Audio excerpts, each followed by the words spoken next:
Keanu Reeves sues liberal TV show over shocking comments. What happens next will leave you speechless. It all began with a late-night liberal talk show that aired on a major network where the host, known for his biting humor and controversial takes, went off script during a live segment and made a series of shocking personal comments about Keanu Reeves. What started as sarcastic banter turned dark quickly. The host accused Keanu of hiding his true political motives, claiming that the actor was secretly funding radical groups and using his public image to manipulate youth. The audience laughed nervously, unsure if it was satire or serious, but by the next morning, headlines were everywhere. Talk show host exposes Keanu Reeves' political agenda? Within hours, Keanu's name was trending for all the wrong reasons, and despite his history of kindness, humility, and quiet philanthropy, the smear campaign took root. When I met Keanu at a downtown cafe the next day, his calm demeanor masked something deeper. He slid a tablet across the table, showing the video clip. "I'm not letting this slide," he said, voice steady. "It's not just about me, it's about every person who's ever been slandered on national TV without evidence." I'd worked with Keanu on several private projects before, helping him vet charity investments and navigate tricky media situations. But this time was different. He wasn't seeking damage control. He wanted justice. "They think I won't fight back because I'm quiet," he said. "They're wrong." By noon, Keanu's legal team had filed a defamation lawsuit against the network and the show's producers, demanding not just an apology but a full investigation into why those statements were made. Social media lit up again, but this time with support. Celebrities, fans, even journalists began asking, why did the host target Keanu? Was someone behind it?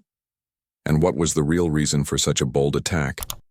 As the lawsuit gained traction, a new twist surfaced. Someone anonymously leaked emails between the show's producers and a mysterious political consultant with ties to major lobbying groups. The emails hinted that the segment attacking Keanu was planned, paid, directed. That's when things got serious. Keanu Reeves wasn't just defending his name now, he was uncovering something bigger, something dangerous. The air inside Keanu's private legal meeting room was thick with tension. I sat beside him as his lead attorney, a fierce woman named Dana Clay, read aloud one of the leaked emails. "Get someone like Keanu, he's too clean. Time to soil the halo." The line echoed in the room. It wasn't just an offhand smear anymore. It was a coordinated character assassination. Dana looked at Keanu, eyes narrowed. "They're not just trying to humiliate you, they're trying to discredit everything you stand for. Philanthropy, neutrality, peace." Keanu leaned back in his chair, folding his arms as his face hardened. And for what? Ratings? Or something deeper? The documents we had now weren't just damning, they were explosive.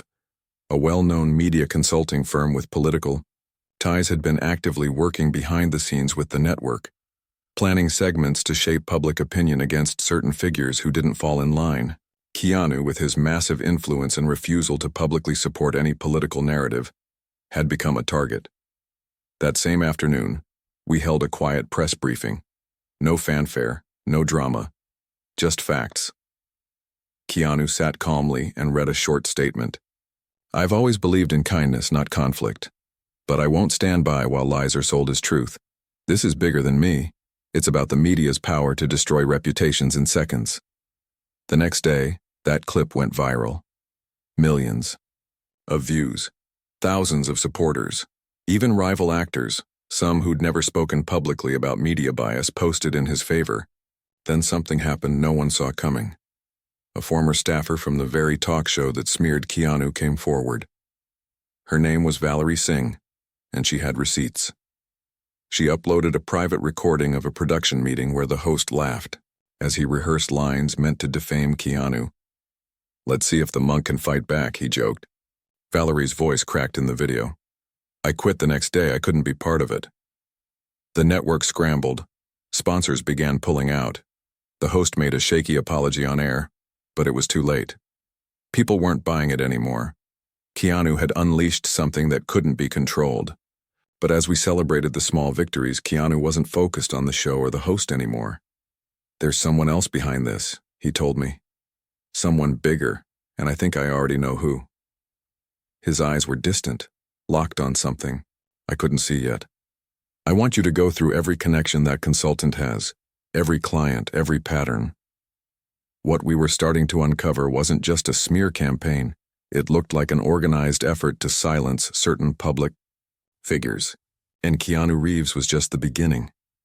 Keanu sat in silence for nearly an hour that evening, staring out from the balcony of his private cabin in Big Sur, the sun barely casting orange streaks across the ocean horizon. But his mind wasn't on the waves. It was on the name that had shown up 3 times in our investigation: Garrick Stone. Garrick was a billionaire media strategist with deep political influence, known for reshaping public perception and even sabotaging careers without ever being seen on camera. His firm, Stonebridge Strategies, had discreetly consulted for the network that had attacked Keanu, and according to the files Valerie helped us decrypt, they were paid a 7-figure sum just weeks before the damaging segment aired. "He's the ghost in the machine," Keanu finally said, turning to me. "We're not dealing with a talk show. We're dealing with an empire." The next day, I tracked Garrick's movements. He was discreet, traveling under shell companies and using private terminals.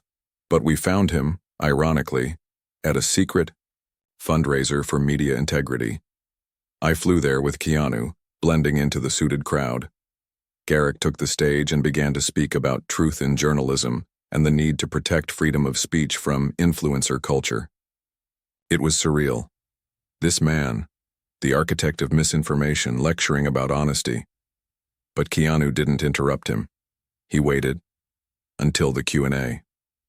"Mr. Stone," Keanu said, stepping forward, the crowd gasping at the sudden presence of the man.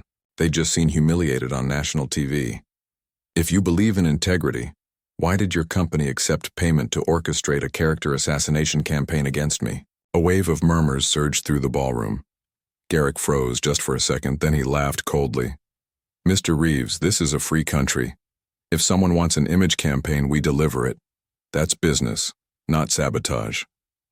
"But what if the campaign was based on lies?" Keanu countered. "What if your business is poisoning truth itself?" Someone began recording. Another live-streamed it. Garrick turned pale but masked it with a smile. "You're an actor, Mr. Reeves. Don't mistake performance for purpose." That one sentence told us everything. We were facing a man who didn't just manipulate truth for money. He did it for power. Back in LA, the legal team shifted gears. Now it wasn't just defamation, it was conspiracy. Keanu wasn't fighting to restore his image anymore. He was fighting to expose an entire machinery of narrative control. Dana filed a motion to subpoena Stonebridge's internal communications. The network tried to block it, but public pressure was mounting.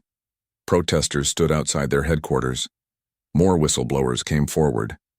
Inside Stonebridge's system, a folder was found labeled Operation Halo Collapse. Inside were timelines, psychological profiles, influencer targeting data, and even rehearsal scripts tailored to bring down Keanu's image over a 6-week broadcast plan. But the scariest part? There were dozens of other folders with other celebrity names, other reputations planned for demolition. "They're building a world where truth is just another product," Keanu whispered. "And now that we've seen it, we can't unsee it." The more we uncovered, the more chilling it became.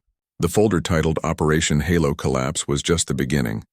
Beneath it were detailed outlines of psychological manipulation campaigns, complete with coded instructions, influencer lists, and narrative phases. They didn't just want to destroy Keanu's public image.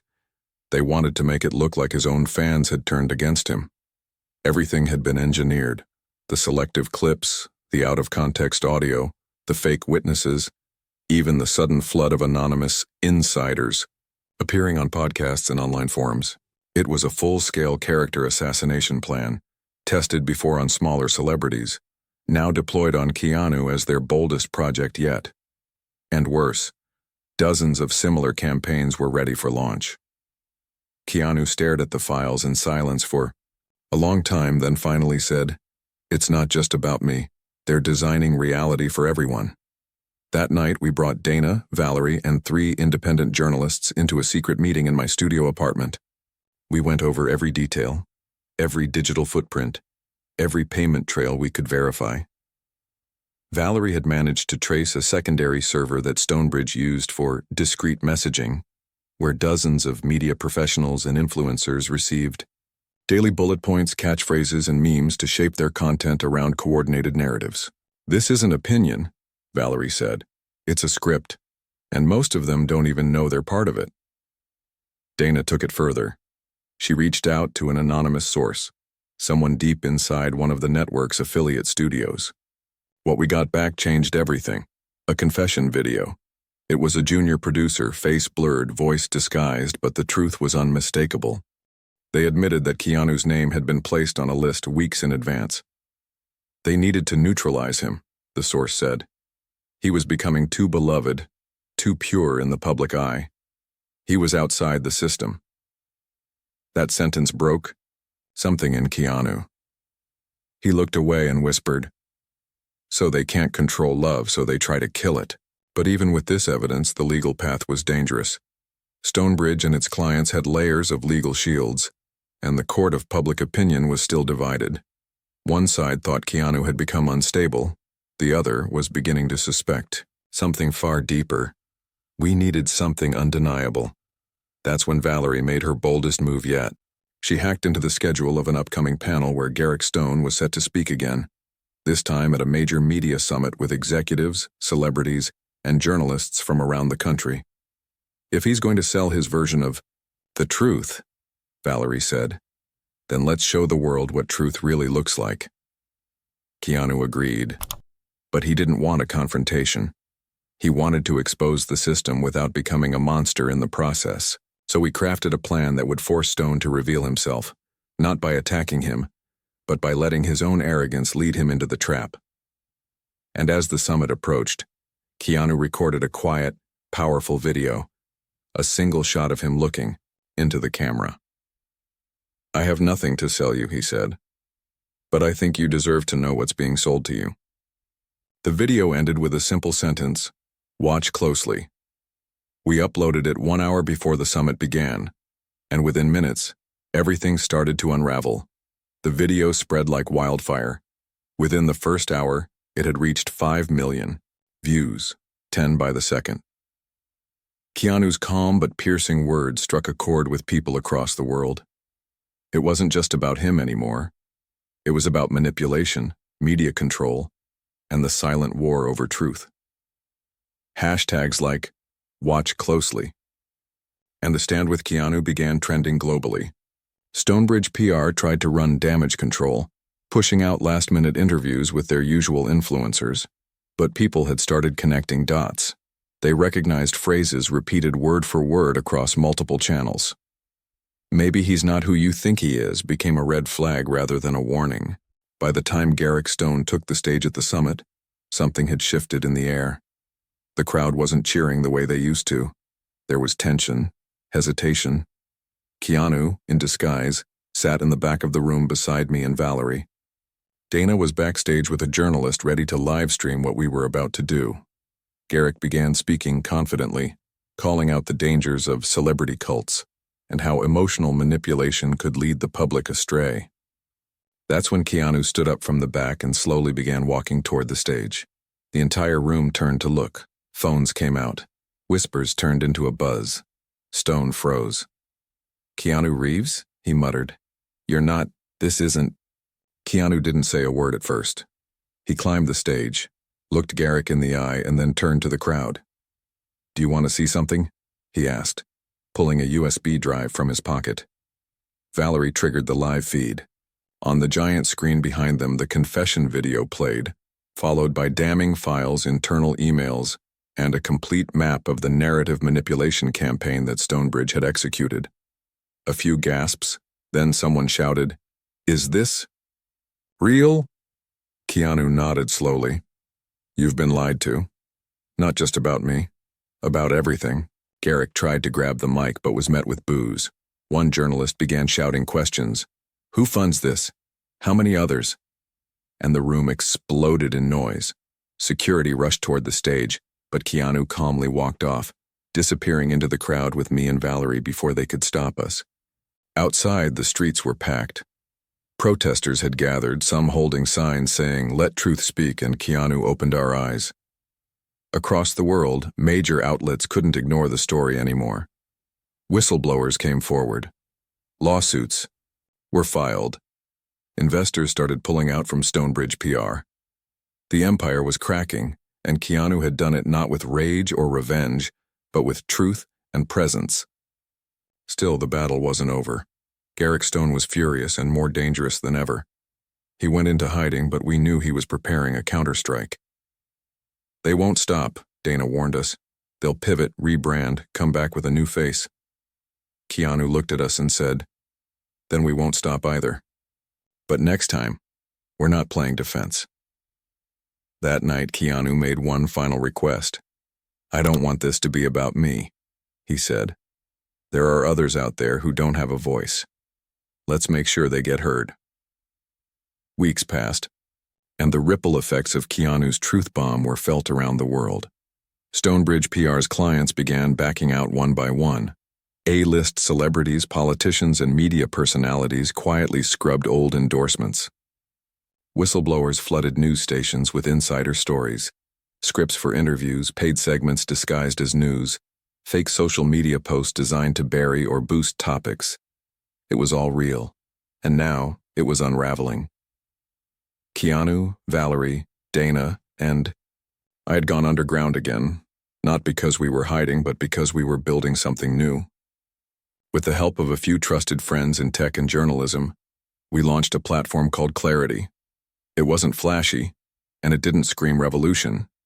It was a clean, open-source site where leaked documents, real investigations, and suppressed interviews could be shared without fear of censorship.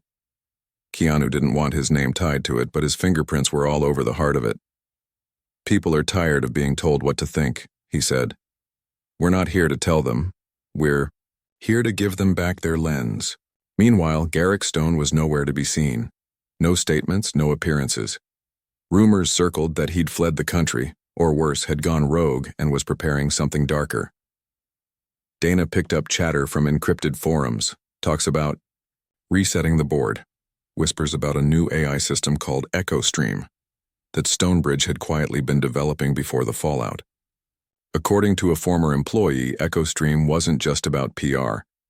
It was an adaptive system capable of learning emotional triggers and deploying them in real time across digital platforms, influencing everything from personal ads to public opinion.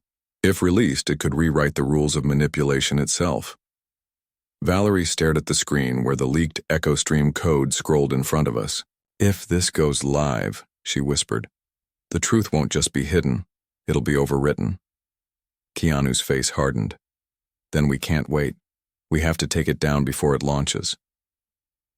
That night, we traced EchoStream's servers to a secure data center in Nevada, privately owned with heavy security and no digital trail.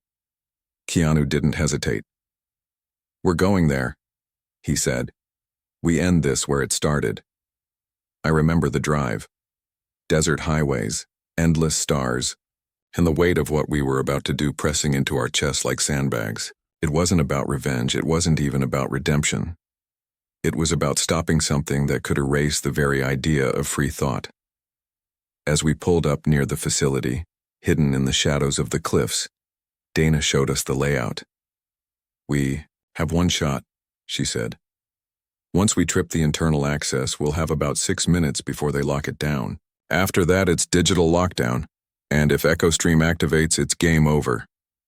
Keanu looked at all of us, his voice steady. "Let's do it." We crouched behind a ridge, the glow of the hidden Nevada facility cutting into the desert. Darkness like a silent threat.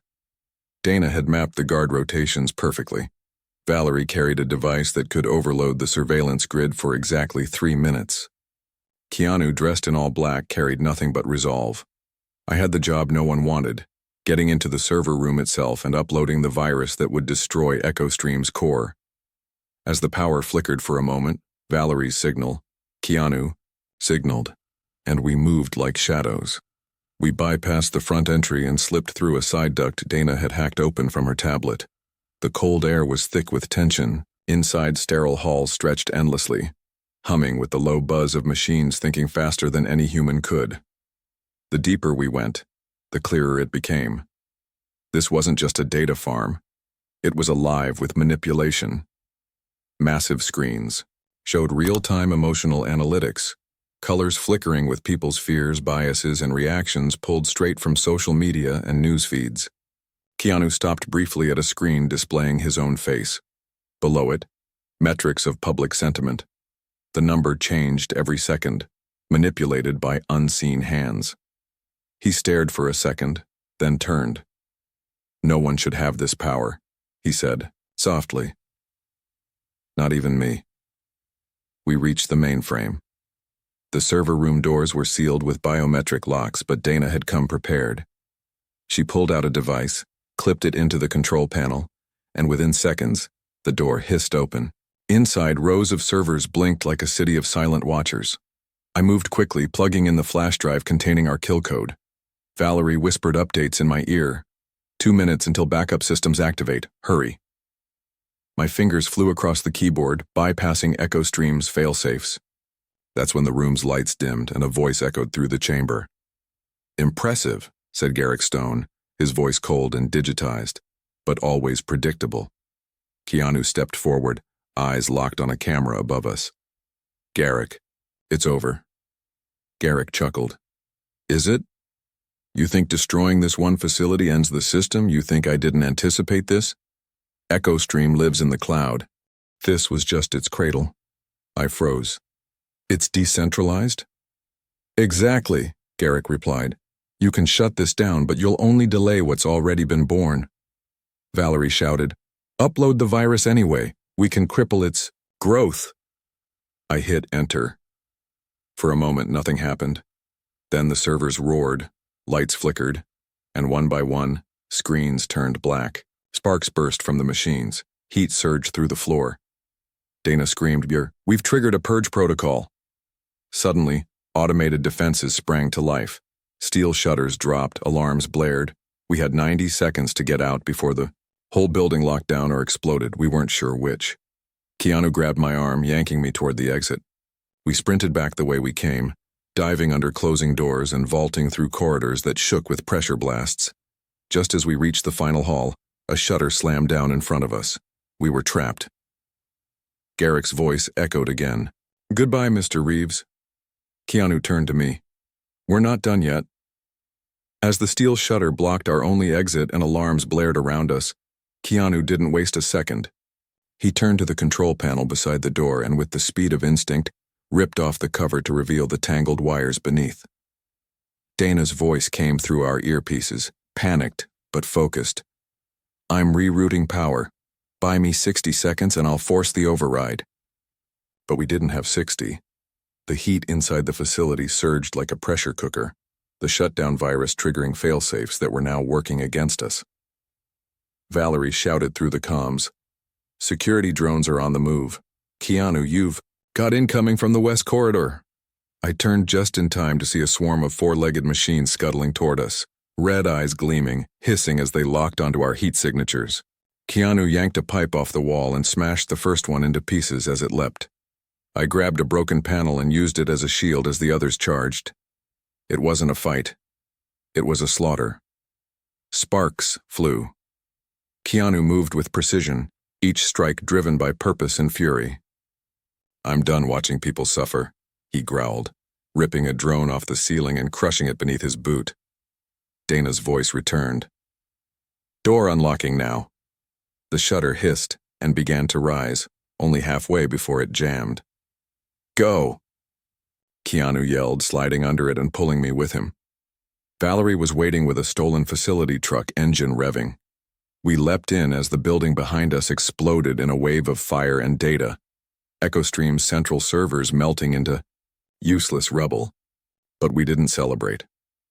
Garrick Stone was right. The war wasn't over. It had only shifted. Back at our safe house, the mood was tense.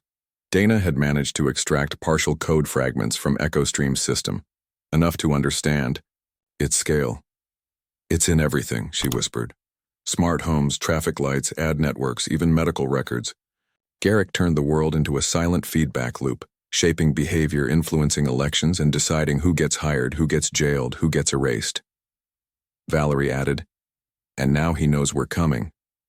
I looked at Keanu, expecting fear, but there was only calm in his eyes. Then we take it all down, not just the tech, the infrastructure, the money, the rot at the center. A moment later, Dana's tablet beeped. A video feed appeared. It was Garrick, live. He was seated in a glass office high above a skyline, sipping tea. Bold move, Reeves, he said. But you've just made yourself the most hunted man on Earth. Keanu stepped forward and stared into the camera. Then send everyone. Garrick smirked. I won't need to, you've already been betrayed. The feed cut out. Valerie's face went pale. He's not bluffing. Just then there was a knock on the door. Quiet. Calm. But something about it chilled the air. Keanu raised a finger to his lips and approached, gun drawn. When he opened the door, he froze. Standing there was someone none of us expected, someone from his past, someone we had all thought was dead. And the moment they spoke, everything changed. Standing at the door was Marcus Vale, a former intelligence operative who had vanished from every system 5 years ago. His disappearance had been ruled either a rogue mission or an execution until now. He looked older, with scars on his face and a half-mechanical hand twitching slightly under his coat. His eyes met Keanu's and a strange silence filled the room. We need to talk. Now, Marcus said, stepping inside as if he already knew where everything was. Valerie stiffened. Dana instinctively reached for the kill switch on her tablet, but Keanu raised his hand. He saved my life once, he said quietly. Let him speak. Marcus wasted no time. Garrick knew you'd hit Echo Stream. It was a trap. He didn't expect you to escape, but now that you have, he's moving. To phase 0, total reset. This isn't just control anymore, it's extermination. Dana looked up. What does that mean? Marcus turned to the screen and pulled a small cube from his coat. When activated, it projected an entire globe, with flashing red nodes lighting, up like a virus spreading.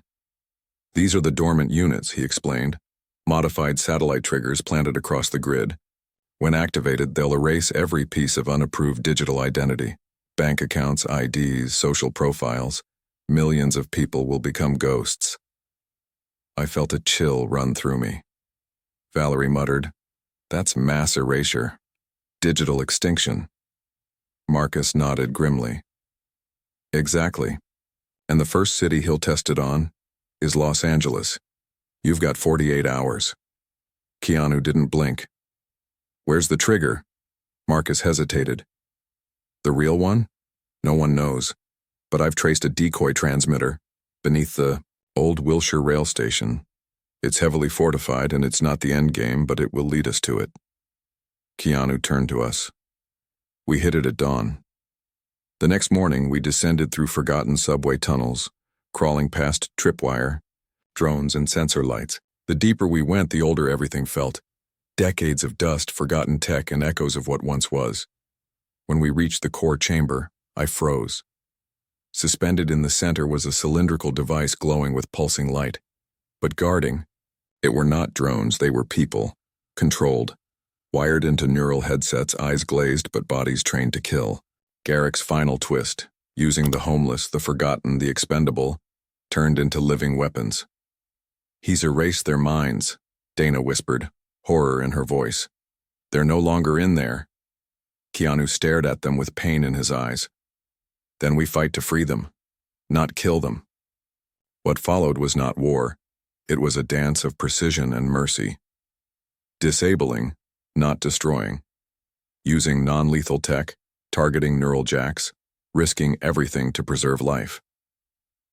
By the time we reached the core and pulled the transmitter offline, most of us were bleeding, breathless. But something was wrong. Marcus ran a scan. The signal wasn't shut down, it was redirected. Dana's eyes went wide. Where? Silence. Then a beep. Northern Canada, she said. The Arctic station. He moved the final protocol to a lab under the ice. Marcus looked up, shocked. That's impossible. That facility was decommissioned. Keanu cut him off. No, it was hidden. Like him. And then came the final twist. Valerie held up a transmitter she'd pulled from one of the fallen neural soldiers. She was pale. This one, it has my father's name coded into its firmware. We all stared. She whispered, "He's alive. Garrick didn't kill him, he's working with him." The room went quiet. Then Keanu said something that made all our hearts stop. Then we go to the Arctic. Now. The freezing winds of the Arctic howled around us as we stood before the entrance to the buried facility, its steel doors barely visible beneath layers of ice and time. This wasn't just a lab, it was a fortress, designed to survive global catastrophes and hide the worst secrets humanity had created. Marcus, Dana, Valerie, Keanu, and I suited up, hearts pounding. Inside those walls lay the truth about the mass erasure plan, Valerie's missing father, and the man who had turned from protector to tyrant. The moment the doors creaked open, a blast of warmth and sterile air hit us. The lights inside flickered to life automatically, scanning us with red beams. "Welcome back, Director Vale," a robotic voice said, shocking Marcus. "That's not me anymore," he muttered. But we were in. The facility was built like a maze, but it didn't take long before we reached the main command room where dozens of screens lit up, showing global networks, countdown timers, and a central hub, ticking, down from 12 hours. And standing at the center, calm, collected, was Garrick Blackwell, and beside him, alive and older, was Valerie's father, Dr. Leonard Rains. Valerie gasped, her body freezing. "Dad?" Leonard turned slowly. His eyes showed recognition, but also regret. "I'm so sorry, sweetheart. I never wanted it to come to this." Keanu stepped forward.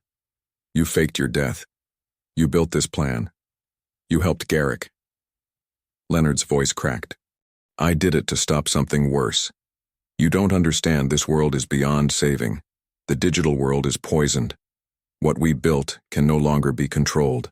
This purge is the reset humanity needs." Valerie shouted, "You're talking about erasing innocent lives." Garrick finally spoke, calm and cold. "Not lives, identities. We are not killing people. We are liberating them from their illusions." The room pulsed with tension. "Keanu," Garrick continued, "you of all people should understand. You've seen the fake kindness, the cameras, the exploitation. We're freeing people from that prison." Keanu's fists clenched. "You're not freeing anyone. You're replacing chaos with fear." And that's when the final standoff began. Garrick activated the defense systems, and drones descended from the ceilings. The battle was brutal. Keanu moved like a shadow, disarming tech with grace and fury. Dana took control of a side panel, trying to override the countdown. Marcus was wounded, protecting Valerie, who finally confronted her father face to face. "Please," she said, tears in her eyes. "This isn't you." Leonard looked at her for a long moment, then slowly handed her his access key. "Make it right," he whispered, before stepping into the path of an oncoming drone and taking the hit meant for her. That moment shattered Garrick's calm. Enraged, he lunged for the final control switch, but Keanu reached it first, smashing it with a fire extinguisher and triggering a shutdown sequence. The lights dimmed, the drones powered down, the network began to unravel. It was over. Garrick collapsed, defeated, muttering, "They'll build it again. Someone always will." Keanu leaned over him. "Then we'll be there to stop it." Outside, the sun had risen over the Arctic, cold but pure. We stood in silence, remembering Leonard's sacrifice. Valerie clutched his dog tag, tears frozen on her cheeks. Back in Los Angeles, the threat was gone, but the message remained. The future must be guarded, not controlled. And as we watched Keanu disappear into the crowd once again, someone asked me, "Do you think he'll ever stop?" I smiled faintly. Not until the world stops needing him. If you felt connected to this story and want more emotionally powerful tales like this, don't forget to subscribe to the channel and press the bell icon so you never miss an update.